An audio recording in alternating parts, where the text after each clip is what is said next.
seen the room in this configuration before, but they told us we have to leave it this way, so we're gonna have to make the best of it. Do have more chairs, so if we need to, we can drag them off in the middle here and put them back when we're done. So we're all set there. Usually for the first 15-20 minutes, I just do like open networking, meet your neighbor, give everyone else stragglers a chance to find their way in, and then we're gonna get started. Thank you.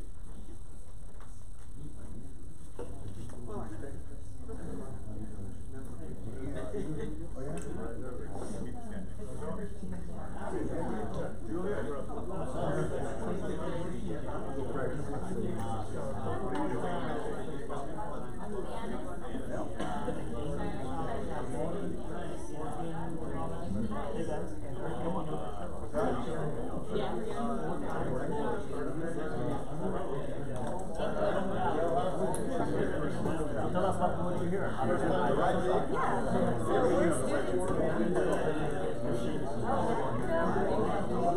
Yeah, it's May. I'm studying my master's in technology.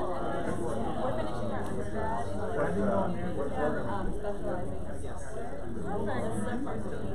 Perfect. This is pretty much an intersection of a lot of future technologies. Yeah. So it's a great place, I guess, for those. I mean, at least for event type of such as that. That's what's pretty cool. Yes, we'll be working at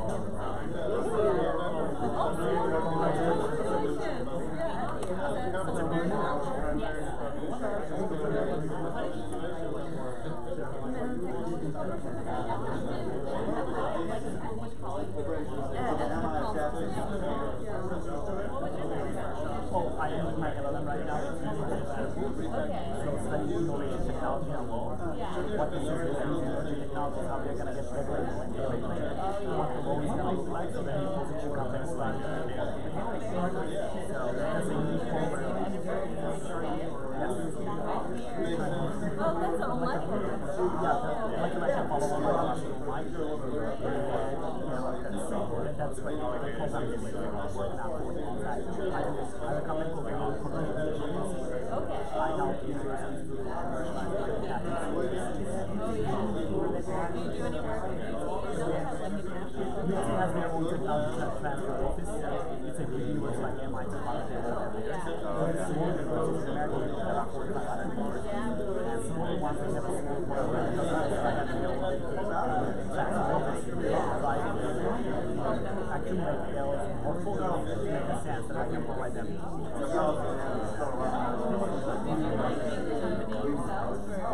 Depends mostly actually I don't take capital, but I do find the capital for it.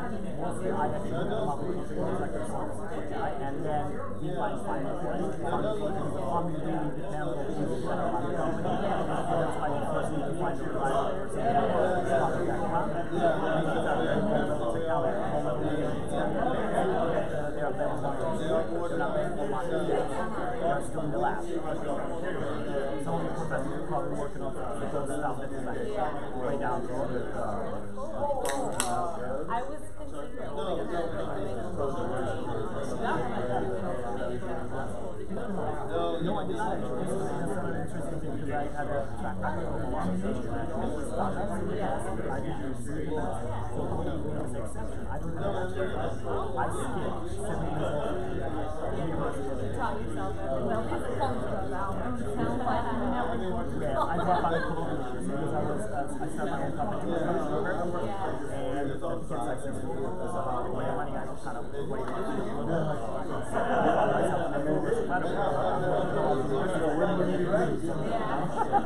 North South. No, actually,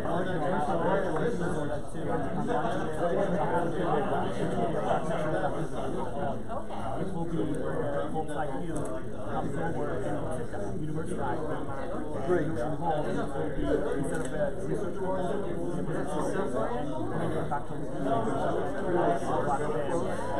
theoretical research and become academician. This one is the industrial That's amazing. You do like a backup guarantee. Get it up to get the PR. So that's what we're working on right now. It's going to be a couple of ways before we can actually Oh, yeah. Well, we're still debating that, but there will be a technology course in the mix. Oh, okay. We're not sure what's the name yet. What's your name? Then we'll go for you. Maybe Anjali is the Maybe.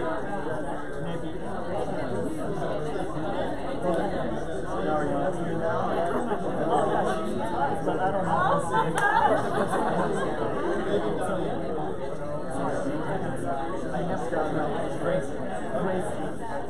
Hey everybody, can I have your attention for just 1 second? We got a couple minutes left. And Camille has put a trivia game on the screens here, and you can tweet your answers at the bottom at Yanami. And when it's all done, she's going to select a winner for a prize that she's giving away. David's already got one. Darren's a prize. What if you don't use Twitter? You'll have to direct that to our panel of judges. Business cards make excellent paper.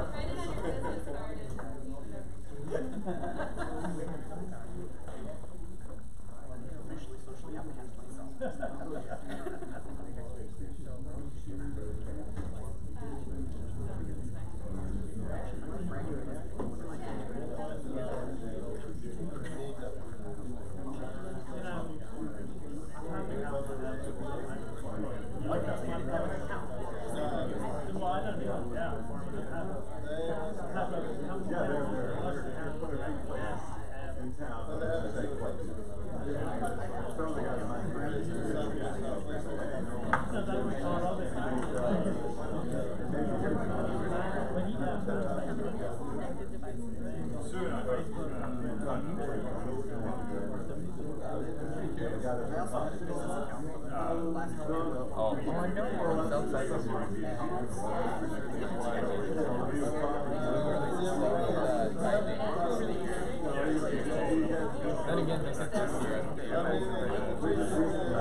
More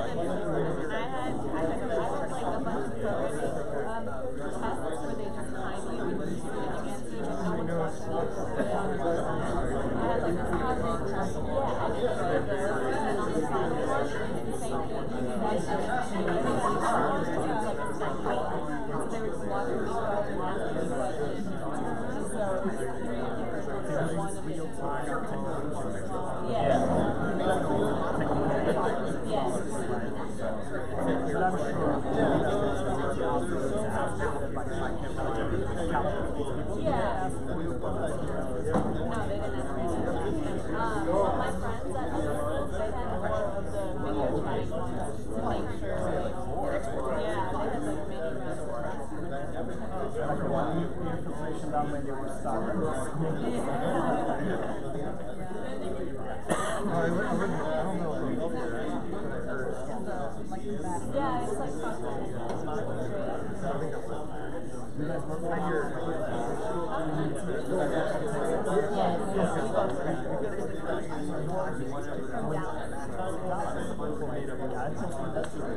right, good evening, everybody.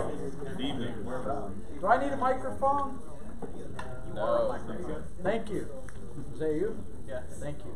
I've been told that. Good evening and welcome to the February meetup of Austin Internet of Things. If you are here for a dental or eye appointment, you're in the wrong place. We do have lasers though. Thank you, thank you, thank you. The first thing I want to mention is if anybody parked in the lot in the basement, if you see the lady outside at the desk, you will get a parking validation sticker, which will get you $7 parking. Remember that for the future when you come here, that we get validation for parking.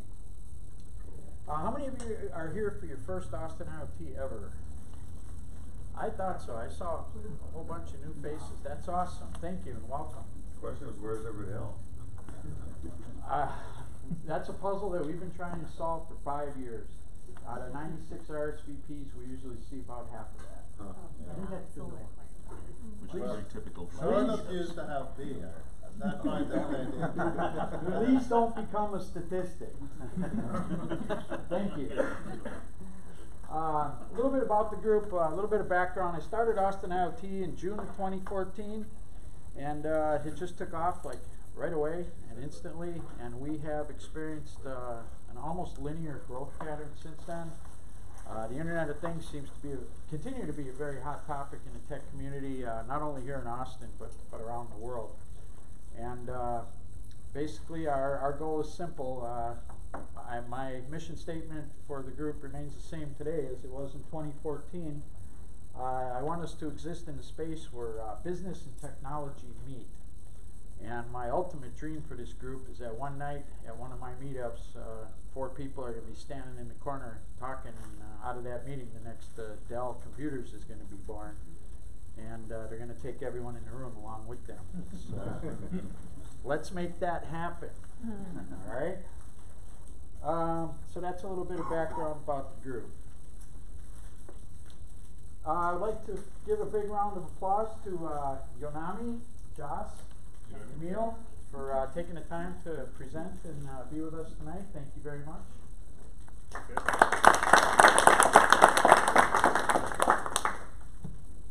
One of the things I like to do at the beginning of each of our meetups is give everyone who's looking for work and everyone who's hiring a chance to introduce themselves. Is anybody here tonight looking for work? Yes. Yes, my name is George Nickman. I'm an independent contractor, and I do embedded software and DSP, and my last 2 gigs were IoT connected devices. One was a workplace wearable, safe for workplace safety, and the other one was a fitness device like Fitbit, but it was a ring rather than a bracelet. And so deeply embedded stuff, working closely with hardware designers, that's kind of thing. Looking for a gig right now. Awesome. Thank you. Yes. I'm currently studying my master's in technology commercialization at McCombs Business School, and I also work for ATI, Austin Technology Incubator. Okay. So I have had investment management experience for the last decade. Right now I'm switching to innovation and entrepreneurship arena, so I would love to help new emerging technologies to commercialize profitably and successfully in the market. So that's awesome. We can team you up. I'm trying to, I assembled this massive collection of technical talent, but trying to foster any kind of marketable, I want to help with the business aspects. Yeah, absolutely. So. Awesome. Thank you. Anybody else? Yes, sir? I'm Bruce Campney. I'm interested in helping people take the data and make decisions based on it. It's great to have AI making lots of decisions, but at some point, people have to use that information too. So I like to work on that user experience piece. Awesome, thank you. Yes? Hey, my name's Steve Anderson, first time here. Looking for embedded software projects, C programming, either on microcontrollers or Linux targets, and Python on Linux targets. Also, continuous delivery on, for embedded systems, and as well as build system and testing sort of integration stuff. Talk to me about that. Awesome, thank you. Anybody else? Alright, now is anybody hiring? You know of anybody who's hiring, and or if anyone has a startup project that they might need some help with? Yes? Well, my name is Jim Erdogan. I am launching a university that will be issuing only one doctoral degree type. That is called Doctor of Technology Commercialization. It's similar to Doctor of Business Administration. That's a professional doctoral program which will accept not research proposals, but business proposals around university IP. So if you want to have an executive doctoral degree program that will add a DR in front of your name, you can come with an IP of a university around these emerging technologies and commercialize it during your doctoral degree program. And at the end, you become a doctor. And if you're a successful startup, that's even better. Awesome, thank you. So one of the connect with those who might be having interest in these kind of programs, as I'm right now putting the curriculum and everything together. Alrighty, thank you. Yes? Yeah. I'm doing Nguyen. I actually created an IoT device sprinkler system Wi-Fi web-based ecosystem. My current product is I'm working on a super sprinkler system on top of that. Well, the first one I ran on myself. This one I am looking for a co-founder with business or marketing background, helping run it, sell it. Awesome, thank you. Anybody else? One thing I always forget is to include myself on this list. I am a freelance computer programmer, software engineer, and web developer. In addition to being a web developer, because there's a web developer in every corner, one of the unique pieces of my skills and experience is I also have experience on the hardware side, doing prototypes, building out like hardware prototypes and implementing and designing web-based interfaces and dashboards around them. And I'm also currently looking to take on some new projects, so anybody has a need for that, please see me. Does anybody have anything they'd like to share with the group? Okay, then what I'd like to do now is turn it over to our co-organizer, Darren Swan. He's got a few things to share with you. Great. As co-organizer, one of the biggest things that I do with the group is a newer meetup that I've started with us called IoT Bites, which is taking very small chunks of much broader IoT topics and taking a much longer period of time than what our normal meetups would take to cover it, so that way you get a better understanding of what it is.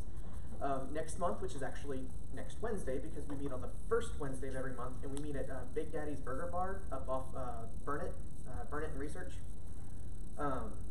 And we actually have beer at that one, but you have to buy it yourself. For now. Until we find a sponsor. Until we find a sponsor, thank you. Exactly. Always looking for sponsors, by the way. Yes. Just FYI. This next one, our topic is I have my Arduino, now what? And it's actually part 1 of a 3-part series. Parts 2 and 3 will be following up in the consecutive months. Part 2 is I have my data, now what? And part 3 is how do I automate this? So, well, part 3 is still a working title. I gotta make it catchier. But you're welcome to bring your device with you. I keep a list up on the meetup page of what specific I'll be covering. In fact, I actually have with me tonight the hard drive we'll need for next Wednesday night's meetup. It's just a Arduino MKR0, an micro SD card, and a DHT22 temperature and humidity sensor. We'll literally be taking 2 hours to build a data logger that every few seconds grabs temperature, logs it to the SD card, goes back to sleep, comes back a few seconds later, and does it all over again. Part 2 will be taking that same data that we built in part 1 and then transforming that into something actually useful instead of just a list of numbers. And anybody is welcome. So yeah. Thanks, Darren. Okay, does anybody have any questions for me? Okay. We're always looking for presenters with really cool topics and cool projects that they're working on. So if you or anybody you know is interested in coming and giving a presentation to our group, please get a hold of me or Darren, and we'll get you on the schedule. Right now, I think our next opening is June. June or July. Yeah, so June. So you got plenty of time. Plenty of time to think it over. Actually, no, you don't have time to think it over because we filled all these slots already this year. This is Talk to us true. quickly. You want a slot this year? This is true. What he said. You'll notice over here I got a camcorder. I record all of our meetups, and a couple days or a week afterwards I upload them to our YouTube channel. So you can go ahead and watch. You can go and find our YouTube channel and watch the videos if you miss something. And that's all I got. And without any further ado, I'm going to turn it over to Josh. Good. Thank you so much. Thank you. Thanks, David. Thanks, Darren. Oh, wait, let me get the camera going. All right. He didn't want to record himself. Yeah. Yeah, nobody wants to see me, so. Ready? 3, All right. 2, 1, go. Okay. Yeah, thank you, Darren. Thank you, David. Thanks, guys, and thanks everyone for coming out. Really excited to be here. We've been, I've known about this meetup for a while, but I've never been able to make the track up north to come, so excited to have it downtown, and excited to talk. And yeah, hope one day we'll be here. See about sponsorship at some point. My name is Josh Schulten. I'm the CTO and co-founder of Unomi. We are an IoT smart home startup. I'll tell you a little bit about us here in a second. But we're based here in Austin and in Boulder. We're actually literally across the street right now at the Perry Brooks building, like literally across Brazos. So this is not a far track for us. Can you speak up? Yes. There's a microphone. Yeah, I can do that. And sorry, I went for a run in Denver last week and might have hurt my throat in the cold, so we'll see how this goes. It's on the bottom. You gotta hold it in. Hold it until like it's on. Alright. Good? Okay. And I have a reasonably loud voice, so hopefully it's not too loud now. Unomi is a smart home company. We're an IoT company, and our goal is to make a more connected smart home. In the camera. As I said, we've been around since about 2013. We've three co-founders. I'm one of them. The CEO, Kent, is in Boulder, and our other co-founder, Gary, is here as well. As I said, we're dual headquartered in Austin and in Boulder. We kind of agnostically split, so we have about 10 people in Boulder now and 12 people in Austin. We don't really kind of have any divisions. We just kind of grow to find people as we need them to. Go to the next slide. So we started out 2013, in this very different world where Nest existed, Fitbit existed, but there wasn't really any other smart device that had kind of become a premium device in the market. It was just this very early stages of something you could go buy at Best Buy or Target existing. I come from a background of high-end, old-school AMX and Crestron and Savant integration. So this was like a revelation to me at the time. And I have an engineering background and went to UT. But come 2010, 2011, these things started to come on the market, started to see some opportunity, and started to get annoyed that you couldn't go integrate with these things, you couldn't go build more interesting applications on top of them.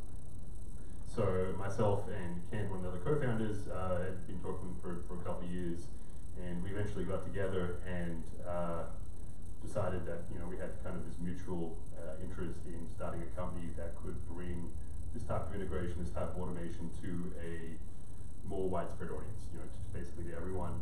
And not only that, but we could find a way to go build integrations to everything in the world. And that was the way of the future. And we had to go, that was our mission. So that's what we started. So we started out by building a mobile app, which was obviously very trendy at the time. But we started with the early mobile app. That's still a mobile app that exists on the Play Store and App Store today. We have just under 500,000 users, but it's a mobile app that connects smart home devices. So things like Nest, Ecobee, Philips Hue, LifeX, Honeywell, Schlage locks, obviously voice assistants now, all these sorts of connected devices that you would find at Best Buy, Target, or Amazon. We're using APIs that they expose, integrating with them, and finding value to make them interoperable, to aggregate them, to do interesting smart home functionality with them. So we started out there. We since have needed to make money, so we have gone into enterprise products. We now make an enterprise version of that app called Unomi One, and another product I'll talk about here in a second called Fingler. So just to touch on the consumer app, the goal is to be, you know, a kind of best of breed smart home aggregation integration app. So our competitors might be someone like It or Stringify on the hub kind of approach, SmartThings or Wink, and obviously Alexa and Google are getting into this space now as well. We offer, you know, kind of standard features that you expect. You can kind of find all your devices. We connect with a couple hundred individual devices, over 100 different integrations, over 30 or 40 kind of different accounts. We'll try and help you find those things as quickly as possible, set them up as easily as possible, and then make some suggestions based on those devices, depending on exactly what you have. So we can then let you control those devices, see the state of those devices, put them into scenes, call these routines or rules, and automate them. One of the things that we do is we try to make the identification of these devices as accessible and easy as possible. You don't have to manually go say, I have a Hue account and a Schlage account and a LifeX account and a Service account. We'll scan your phone for apps that you might have that suggest accounts that you might have. We'll scan your network. We try to make this as simple as possible. And then on the previous slide, we'll give you some suggestions about what you might be able to do with those devices out of the box. So given that, the original goal was to try and, you know, make these kind of automation-based, or, you know, largely automated. That's still the goal.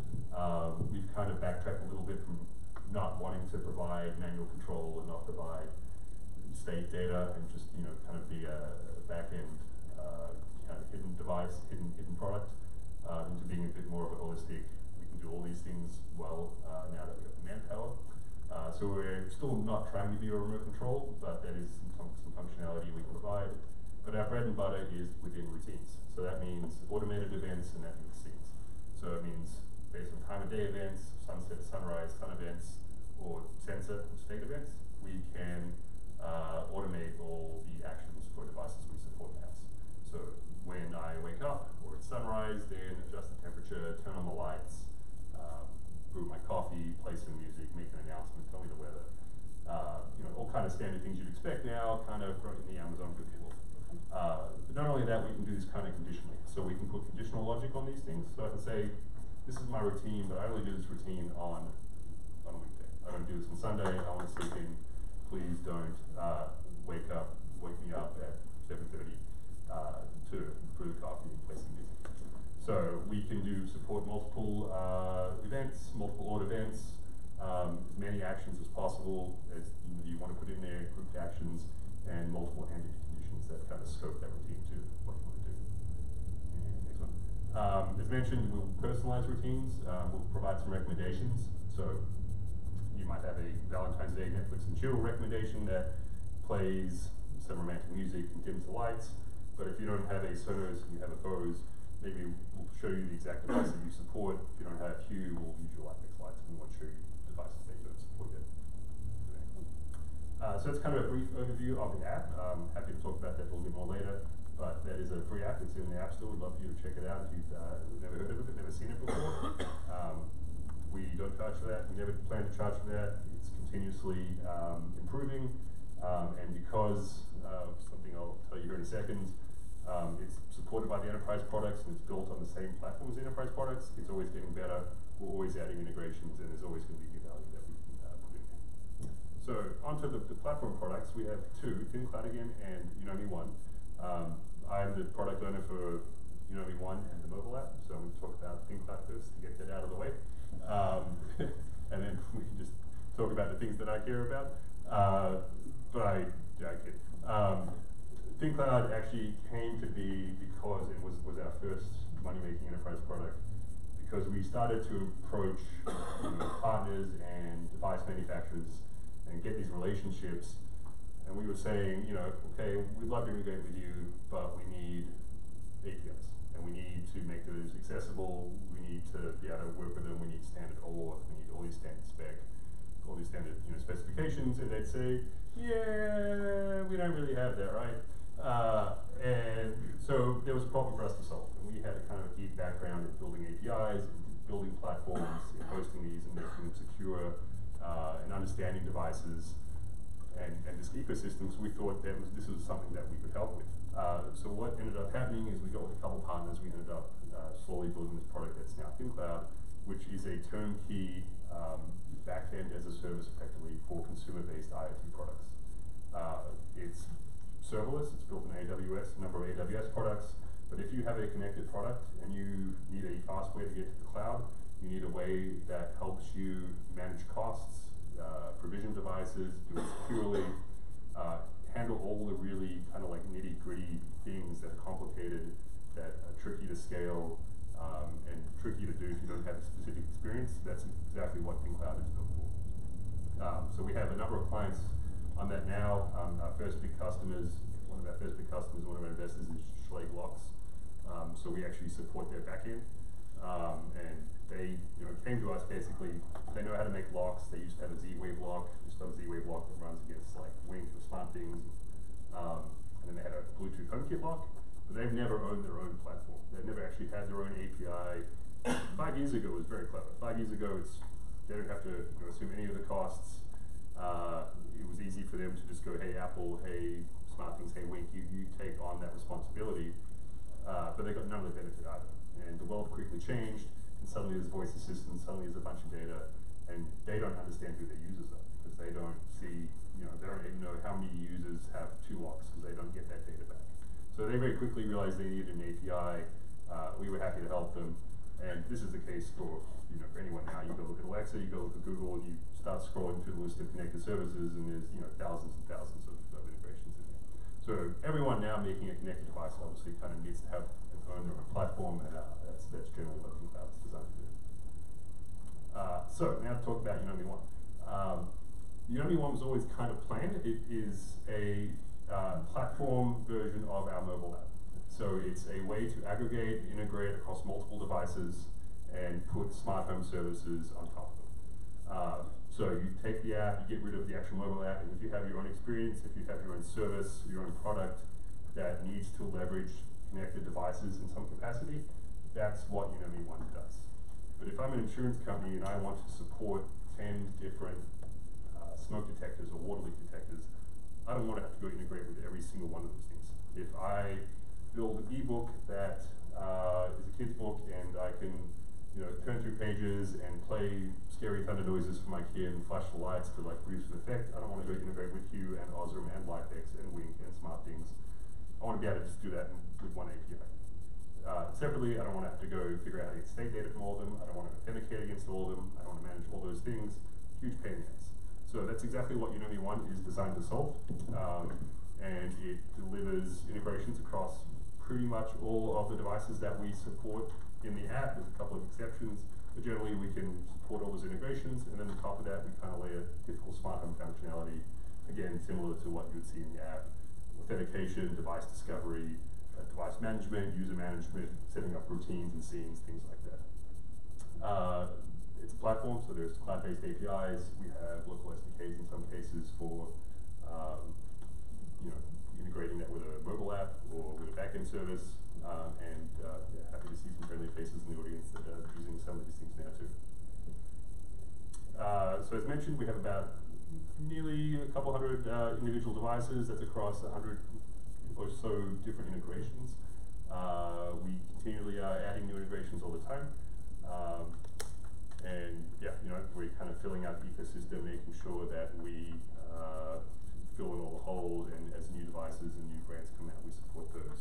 Long term, that's obviously not sustainable, and we'll open up the platform in another way, so you can go build an integration into the platform and hopefully derive value that way too. So I kind of touched on this already, but really the bread and butter, the real value that the platform is providing is normalization. So we're doing that across control, we're doing that across state, we're doing that across authentication. The issue is you can't go do this at scale if you're a big company and need to go support all of the popular connected lights out there. So we'll do that where a light bulb looks like a light bulb, it supports turning on, changing, you know, the color, changing the brightness level, querying for state, things like that. But when a new light bulb comes out, we support it, you don't have to do anything, it's just automatically available to you, and you can use it out of the box. Next one. You know, here's a list of the things that it can support, but you know, we're starting to really get a better picture.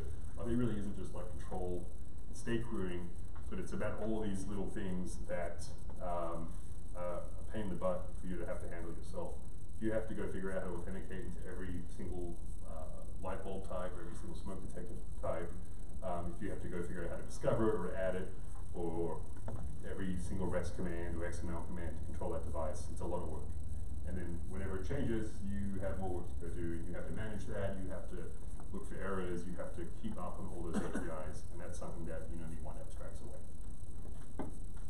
And of course, we're a platform company, we make multiple products, so there's some synergy between all our platform products. So if you are a device maker and you make a connected product, the goal is that we can automatically include that in Unity 1. So out of the box, we'll give you a cloud, you get your own API, you can take that and do whatever you want with it. But you also get an Alexa integration, you also get Google Assistant integration, and you get Unity 1 integration, which means you automatically work with all these other devices as well. Okay, so the topic of the day that I'm here to talk to you about is kind of my perspective and our vision at Unomi on what the future of interoperability and automation for the smart home looks like. Obviously a big topic, we're in interesting times. The last couple of years, Google and Amazon and Apple have obviously shifted the conversation quite a bit. My story goes that, you know, we existed for 3 years, 2.5 years, and then at like some WWDC event, Apple started hinting at HomeKit. And every single time for the next 6 months at a time, I would go like just be fixed to this computer going, oh my god, Apple's gonna kill us, Apple's gonna kill us, Apple's gonna kill us. And fortunately Apple didn't really do that. Amazon and Google came along and have done a little bit better. But you know, we're still in interesting times, things are evolving, consumer rights and consumer data, you know, questions and privacy issues are out there. But at the same time, you know, if we can solve some of these problems, then there's some really interesting applications for what we can do with the smart home as a platform, and hopefully users can still derive value from this. So, jump back really quick. We're going to talk about current state of the smart home, connected home, some trends that we're seeing right now that have an impact, of probably where we go next. Our vision of what the smart home looks like as a platform, and building vertical solutions on top of that, and then some guesses for what smart home, some educating guesses about what the smart home probably looks like from there. Thanks, Camille. So today we've kind of broken the existing ecosystem into 4 different categories. You obviously have hubs, things like SmartThings, Vera, Wink, multi-radio. You don't have to have kind of dedicated bridges for your Hue and for your Insteon and for any separate, you know, little Lutron, every single little Z-Wave or Zigbee or Bluetooth device, and that's great. I generally kind of categorize, you know, hub users a little bit into the enthusiast category, that people who have gone and said, you know, we used to have this saying, it's changed a little bit now, but no one really wakes up in the morning and goes, you know what I want to do today? I want to go buy a smart home system. No one really thinks like that. No one goes to Best Buy and says, I'm buying a smart home, right? What they do is they go and they buy a Hue system because they want to control their lights and it's convenient. They go buy a Sonos because they want to listen to music. They go buy a lock because they want to be able to check the door. They go buy a switch because they want to turn off their hair straightener and make sure it's off from away from home. So no one's going out and broadly just saying, here are all the things I want. I've got it. I'm never changing my mind. What they want is interoperability, and they want to go buy the best of breed product that works with everything else. So hubs are generally great. You're locked in to some extent. They're obviously to the enthusiast who's willing to go spend that time and effort to use them and research them and figure out what's the best fit for them. It's a good solution, and they give you some sort of like local control as well, which if you're concerned about privacy, security, that can be a plus. But they cost you money. You have to support them. You have to worry about them dying, things like that. Then we also have voice, obviously. This is continuing to kind of replace hubs a little bit, kind of obviously taking a huge amount of the market and growing the market and lifting all ships with a big wave. So voice is great, and who in here doesn't have a voice assistant right now? 1, 2, 3, yeah. So about 10% of the room, right? And guess what? You have a phone that probably has a voice assistant, and Google will tell you it's not listening, but it's listening. I think there's something, Google puts out numbers like there's 1 billion Google Assistants out there because there's 1 billion Android devices out there. For ridiculous numbers. The users that are using that with smart home obviously a very small percent. But I recall hearing numbers from Amazon very early on, 3-4 years ago when Alexa started to come out, that they expected numbers from Alexa when they first turned it on, for specifically smart home. This is when they had like Belkin and Hue support, maybe a couple others. They expected that to be about 1% of all invocations, and in the first 6 months it was 20%. Like it was a clear runaway hit for that's what Amazon, and they went very deep, obviously, with their smart home aspirations from that point on. Voice isn't going away, but these are generally cloud to cloud. You go write your interface to Amazon's cloud, and that's talking back to you through some cloud API. Amazon obviously has a Z-Wave, Google has some Bluetooth support coming, I believe. So there's some local things, but it's generally going to be a kind of cloud-to-cloud interface. Onto the cloud, there's obviously some cloud-based solutions like us at Unomi. You might see things like IF or Stringify, but these are almost exclusively cloud-to-cloud APIs. They're generally free, they're mobile apps, they might be web pages or services that run in the background. But they let you do some more interesting things. They might serve as a bridge to a voice assistant. At Unomi, we can do some more interesting things with routines that Alexa can't do, Google can't do, add some extra context. It serves as kind of a way to be able to transport your innovations around. So you don't have to be like, well, I'm locked into Alexa, I don't like Alexa anymore, now I'm locked into Google, I don't like Google anymore. You can have a kind of third-party, agnostic party that serves as the bridge for that. Stringify, IFT, both good solutions. Stringify got bought by Comcast about a year ago. IFT has certainly pivoted a bit more hard towards smart home the last several years. But actually, from our perspective, Unomi was probably the very first software-only approach to solving the connected home problem. And finally, you have this kind of enthusiast group. So things like Habitat, OpenHab, and Home Assistant, not really intended to this extent for for grandma and grandpa. You have to probably have some background in programming, or at least have a wish to go sit there and learn a bunch of shell scripts and kill scripts to make these work and to make them work exactly the way you want. So I've used these myself. They're doing some really cool stuff. They're obviously community driven, but they're not quite where Unomi have a vision for the connected home being acceptable to the mass market yet. So here's some trends that we're seeing right now on in the landscape, and I don't know what's causing my microphone, but interoperability still matters. So you might think, I have a voice assistant and I have a light and I can turn my thing on and off. But more and more interoperability remains important and remains critical for device makers to build into their devices. And it's it's higher than I would expect it on this list. And a device has to work with another device. It has to work with a voice assistant, but beyond that, it has to work with other devices as well. So we're also seeing that large platforms, and I'm not gonna name companies, but large platforms are evolving, they're maturing, they're facing challenges themselves, and kind of the face of the market is changing as consumers make decisions based on how these companies react. So there are still lessons to be learned from big tech companies as they start to ask for more and more data.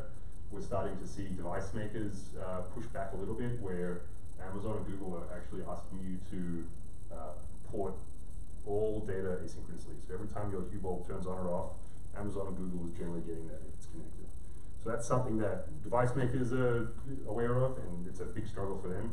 Talking from experience for being closely associated with these companies, and these people might have 1 or 2 API developers, and they may have spent the last 6 months just building things to appease Google and Alexa, but they have a choice because this is a huge way to go sell these devices.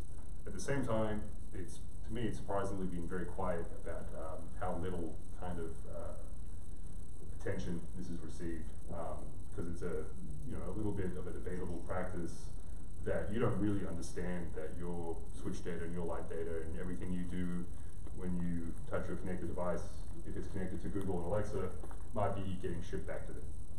And we could give them the benefit of the doubt, and if they're doing that to show updates in their own app, they're doing it to go do machine learning things, but it's still a questionable tactic, and it still has some consequences for the device makers themselves.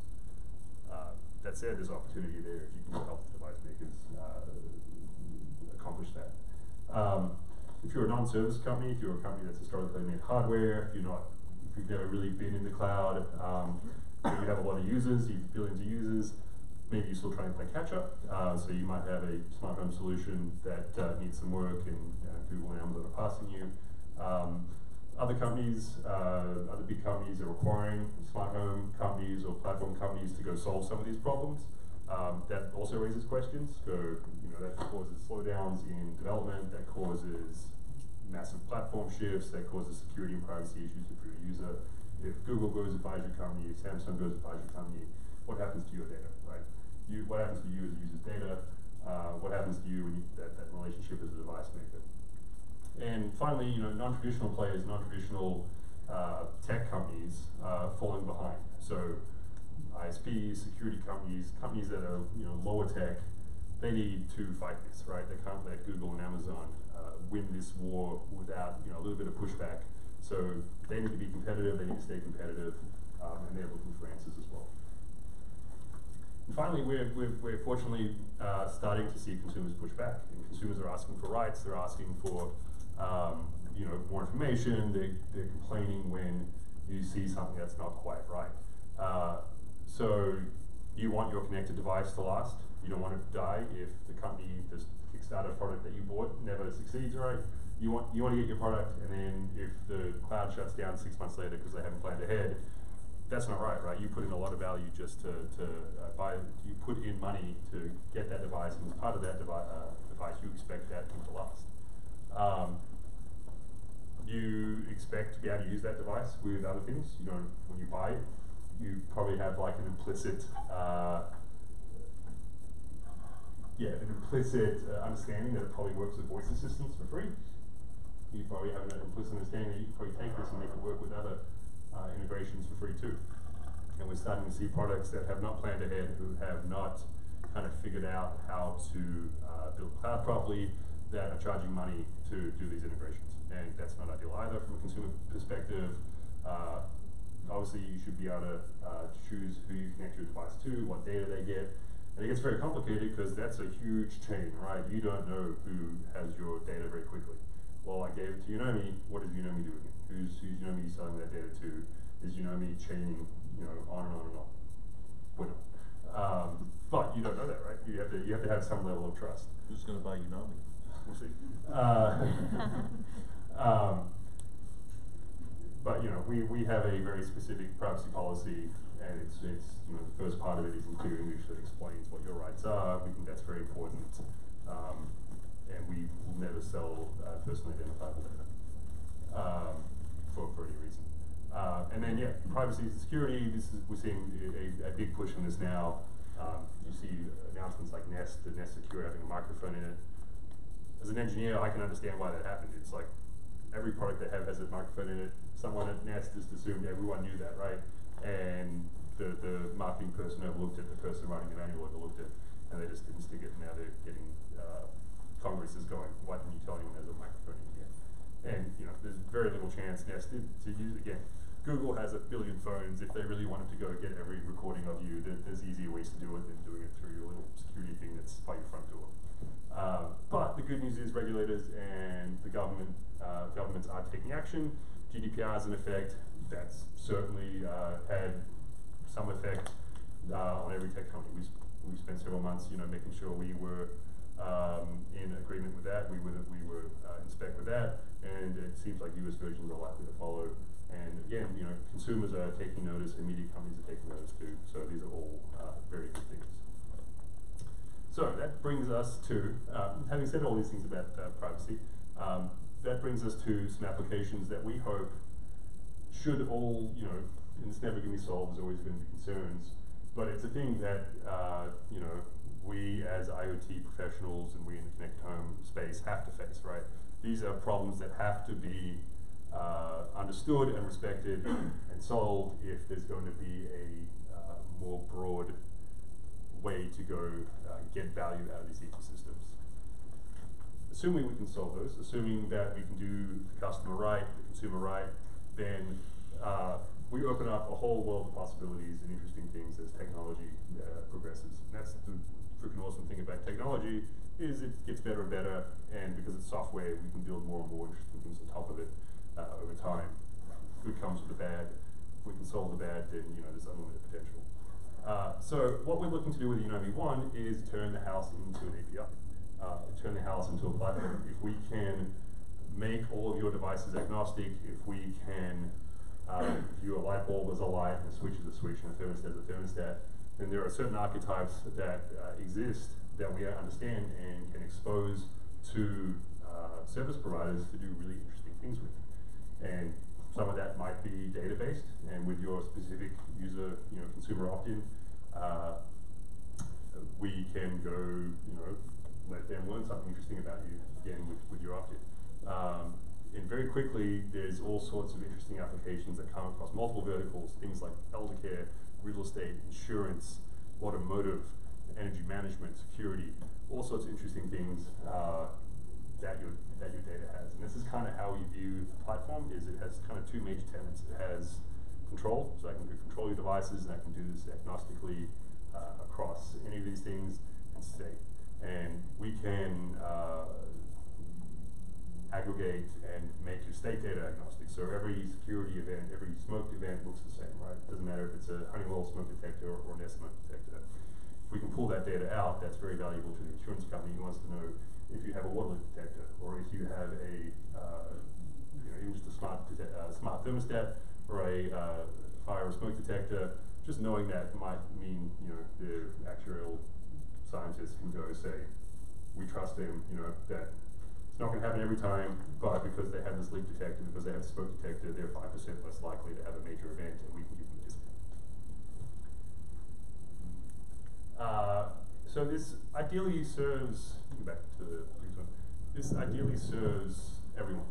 We see this as a virtuous cycle that serves consumers, service providers, and the device makers. If you're a device maker, if the consumer has trust, if the consumer gets more value, then you can sell more devices.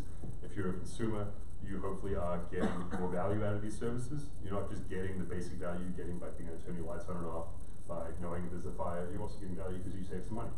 You're also getting value because these things work together in a aggregate way that is meaningful to you. And if you're a service provider, you can go build things on top of these devices and provide value to the consumer. And as we shift more and more to a service-oriented approach to selling, where everything costs money every month, they have to be able to deliver that value, right? They have to be able to sell you both a device and a service, or use those devices to constantly deliver value. So also benefits consumers. You don't know what you want, right? You don't actually know what is out there for you because you don't know what services are available. You don't know what devices might work with these things. So if you can build a platform that supports these, it's like an app store. Then there's some discoverability that's accessible to you as a user to go see, hey, I have all these devices. What can I work with? We don't have to stick on this one. And that opens the door for all sorts of things. There might be better applications, but that also opens the door to machine learning because everything's kind of, again, aggregated, everything's standardized and normalized. And it opens the door to analytics and data solutions too. Make the font too small. So this is the current perspective. This is kind of the current landscape. As Amazon and Google have tens and tens of millions of users. They've got you locked in. You've kind of chosen, maybe Apple. You've chosen your horse. Maybe you've gone to Google because they've got a bit of voice, AI, or maybe you go back to Alexa because the smart home skills are a bit better. But you've kind of got locked in.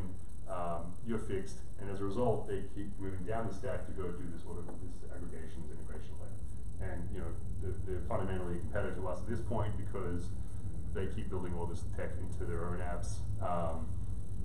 And that's the goal. How far they're going to go, I'm not sure.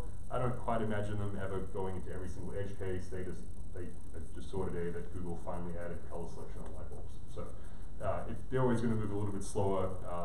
At a app level, we hope to be competitive with those guys and really be a proper smart home player, and not just someone interested in everything around it. At the same time, device makers and router makers and ISPs and security companies are trying to move up the chain, right? Comcast is coming out with remotes with voice, and people are building things they have no business being in the business building fundamentally, because they have to play catch up. They have to play in this thing. You have companies like Simply Home that are building smart home solutions based on Chinese OEM Z-Wave things that they're just wrapping, right? They're never going to be competitive with Google, but they might have a niche that they can fill. At the same time, all those guys, especially the big guys, are always putting their best interests first. So all the mega tech guys are always going to be about locking you in. They're never going to be open, bidirectionally open. All they're going to be is open, which is, hey, device maker, please come integrate with us. We want all your data. We want your users, right? But they're never going to give you that data back out. They're never going to. I never see a day where Alexa or Google has a smart home API into their hub, and we get those support requests sometimes like, okay, I have me, and I have an Echo Plus. How do I go control my Z-Wave devices? That API doesn't exist. I don't see that ever existing.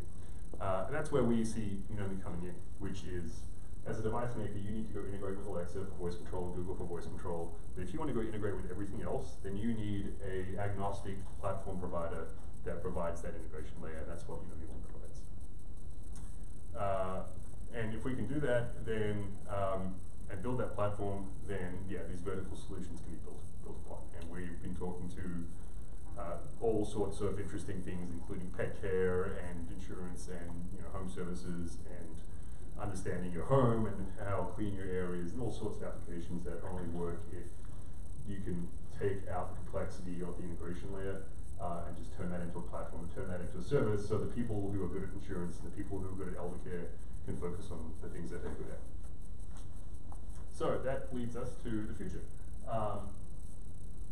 As I alluded to earlier, we believe consumers are really starting to have more expectations about their product requirements, and you can't really listen to a podcast or read an article without it really being kind of focused on what the consumer expects at this point. And consumers are starting to demand that their security beliefs and their privacy policies and their data requests be on it. And I've responded to enough, please delete my account emails that I'm completely aware. At the same time, all devices, they want those devices to be interoperable. They want those devices to be connected as long as they're secure and as long as they have faith and control of them. And because they're interoperable, they're already connected. But you have to protect those over time. So my lock can't not work in 6 months. We're gonna put that trivia back up later, by the way, because I think we were very few responses, and we do have swag. So put in some answers, and you might win a coffee mug or some socks or a shirt. Hector is modeling for us over here.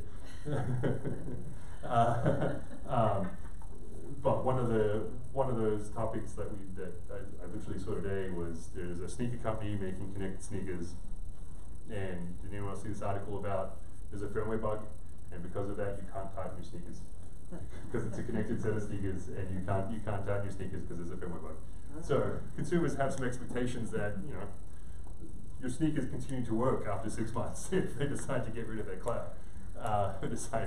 They're still shoes. And this is only going to be, more prevalent as time goes on, where a chip and some connectivity layer is in every single thing we have, right? So this is a fundamental problem that has to be solved, and it has to be solved pretty much right now. But at the same time, it's the same kind of chain thing. Those things have to work. If those things are going to work with everyone, then consumers have to understand and be able to see who they're working with, where the data's going, where that control's coming from. When my lights start turning on at 3 a.m., I need to know if it's because I wrote some really bad code for me, or if it's because or someone else has control of my devices. I need to have a clear understanding of where those interactions are happening. Probably more importantly, I need to know who is sucking up my data as well. Yeah, my fear is that at 3 in the morning I'm going to get woken up because my refrigerator got into a fight with my toaster. Have to calm them both down. I think I remember there's a Java t-shirt from 2000 that was talking about toasters talking to each other. True story, some of you may listen to Stacey Higginbotham podcast, who does an IoT podcast, and our very first interaction with her, she still lives in Austin, but we were very excited to go talk with her and put our product out there and have her review it, and it went pretty well. So she did a hangout with us, and we were talking about what Unomi was, and it was all early days, and she actually, it was 6 months in, it was we had 1,000 users, and I was terrified, and I was the only engineer working on this at the time. And it worked. She downloaded it, she signed up, everything was reasonably stable. She set it up right in front of us, everything went fine, except at the time we were a little bit more aggressive about trying to get you to engage. So we actually set up some routines for you automatically, we actually created these for you automatically. And one of them included making announcements and playing music on personas. And we didn't have the best approach to detecting when you left home or came home. We did it based on Wi-Fi at the time. We didn't do it based on geofence. We didn't really double check things. So at some point at 2 a.m. that night or the next night, her phone dropped off Wi-Fi, her phone reconnected to Wi-Fi, and at 70% volume in all of her kids' rooms, Sonos said, "Good morning, Stacey. It's going to be 68 degrees today," and then started playing some music. She was very nice. I think she talks about it in the first podcast she mentions as well. So there's always problems to solve there. But you want to understand those things. You want to know pretty clear who did that one, but you want to know who's causing those things and where your data's going and what all those connections are. So given kind of consumer expectations, here are kind of our beliefs where the smart home market goes today. More devices get connected. Devices will never stop being connected. We're kind of, you might have to move to Mars, and even then I'm sure Elon Musk has some plans, but we're never going to start to see devices stop being connected. Every single little thing you have is going to be connected whether you want it or not. I'm sure there will be some niche market for non-connected devices in the future, but these are going to get more cheaper, more and more cheap, more and more efficient, cheaper to host, cheaper to manage. But at the same time, your expectations of these devices are going to get up, right? Just because it's a light bulb, you're going to expect, not only that it has better privacy and better security, but you're going to expect it to have more features over time. You're going to expect it should work with voice assistants out of the box. It should interoperate with other devices out of the box. So that's only going to continue. But your expectations and your requests and your demand is going to cause change, and that's a great thing. But we're all human, and I still want my light bulb to turn on when I tell it to turn on, right? And we're probably still going to look past some of those things, even if we, are concerned about it in the back of our mind. We're still going to say, it'll be fine.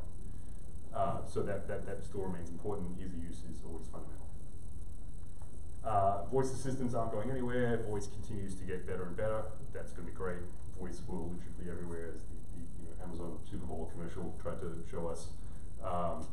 But it will get better. It'll become more natural. We'll stop having kind of this fundamental problem of, well, I said it in this specific way, and I said, hey, turn on light, and it didn't understand me because the microphone array didn't catch me, or I didn't phrase it exactly, the way it expected.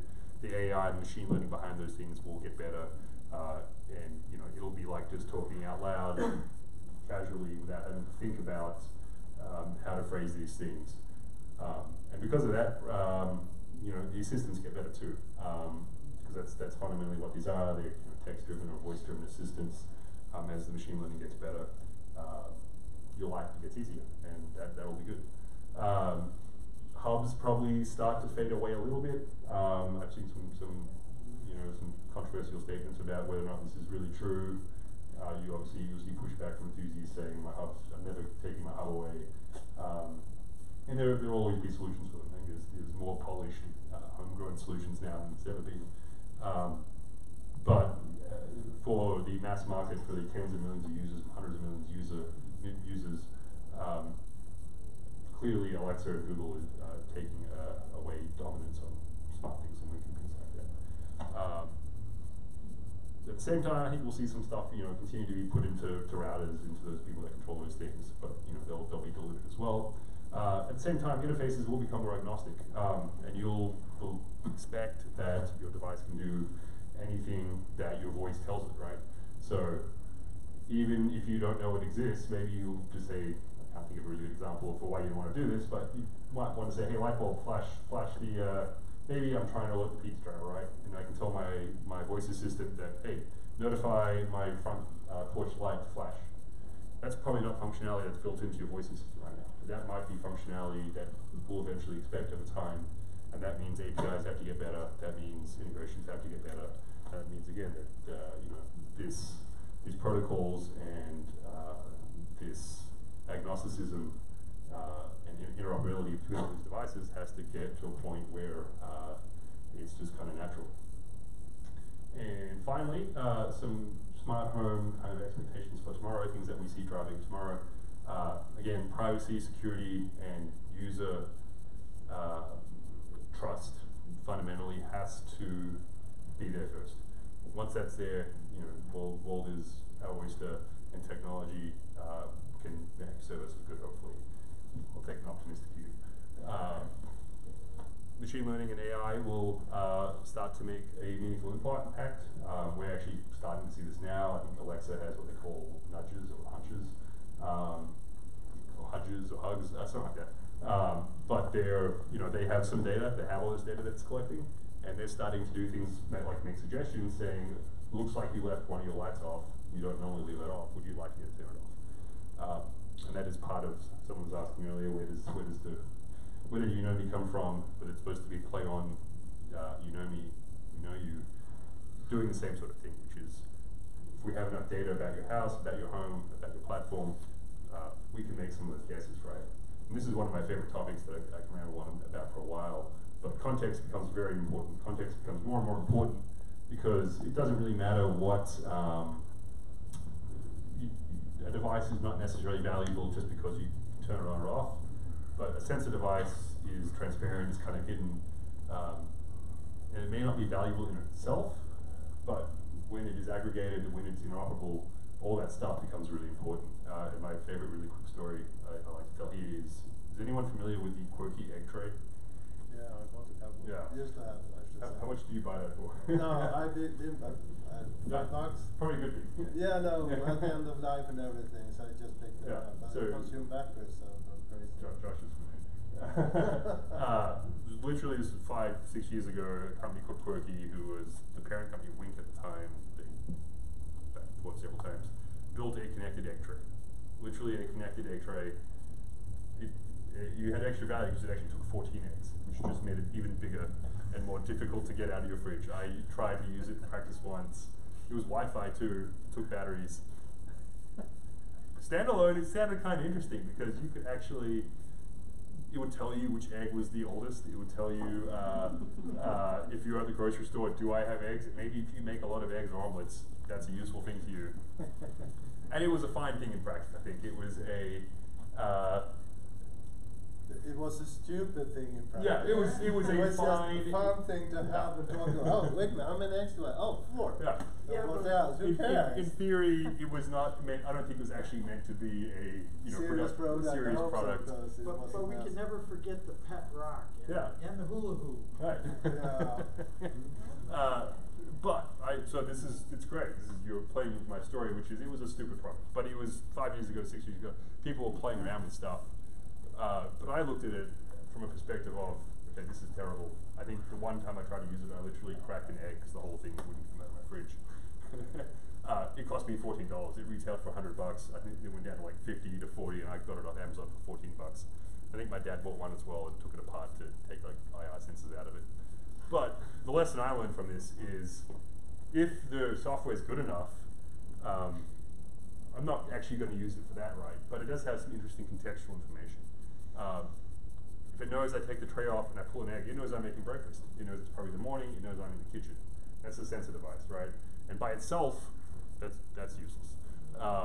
But with the voice assistant, right, or another device, maybe that's pretty interesting. Maybe my voice assistant then can say, hey, Joss, it looks like you're making something with eggs. Would you like an omelet recipe? Or, by the way, here's a reminder that I can help you with unit conversions, or something like that. So it's state data, or maybe it just turns on the TVs of the Food Network, right? There's some interesting things you can do if you get creative with this data once these things all work together more naturally. And then on the shades of grey thing, this is a scary subject for consumers, but I think there's ways to solve this where over time these companies, our companies, we're never going to jump in and go like turn on the switch that controls your house automatically, right? It's never going to be that good. We're never going to have faith in ourselves to be able to implement that to that extent.